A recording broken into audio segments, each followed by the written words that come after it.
Impeachment vote approaches. Some in Springfield are rallying in support of impeaching the president. Good evening. I'm Heather Lewis. David Oliver is off tonight.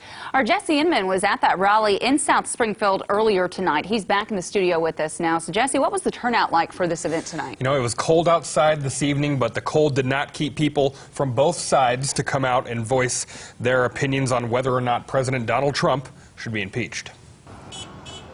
If you drove through the intersection of Glenstone and Battlefield around 5:30 Tuesday evening, you likely saw this, a rally organized by those who support the impeachment of President Donald Trump. Shannon Wright is one of those supporters, and she believes the president broke the law.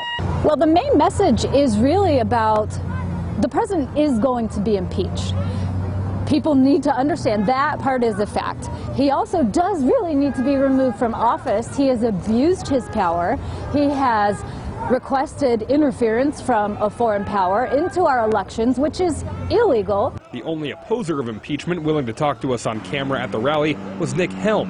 He believes President Trump has done nothing wrong when it comes to involvement in Ukraine. There's three branches of government, and he's the head of the executive branch, so he can do whatever he wants at the head of the executive branch, and they'll bring it up in Congress and the Senate, and that's how our government works. One of the articles of impeachment, obstruction of Congress, was discussed as well amongst those at the rally.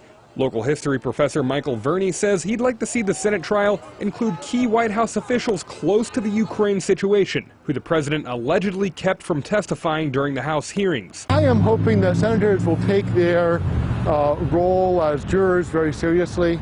I'm hoping that they will come to the conclusion that if the president has nothing to hide, then he should let some of his senior staff show up and testify and be witnesses in this trial. Helm says regardless of who testifies, no matter how close they were to the situation, he doesn't see hard evidence that the president committed a crime. If they had all this evidence, he wouldn't have made it to the nomination. If they had this evidence, he would have made it to president. And now here we are. They have nothing except to, call for impeachment. So we'll see. We'll see what the evidence is. I want to see both sides represented. Now, I also had the chance to speak to Republican Senator Josh Hawley today. He was in Washington. Obviously, he opposes impeachment. Here is a little bit of what he had to say. The Democrats did not even attempt to follow normal order, normal process in the United States House.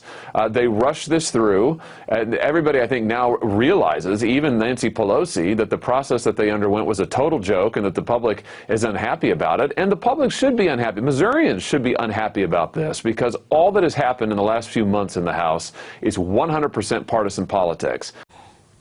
Had the chance to speak to Senator Hawley for just under 9 minutes today. We talked a little bit more about impeachment, talked about tariffs, as well as what some of his goals are for 2020. You can find all of that conversation right now on ozarksfirst.com. Check that out.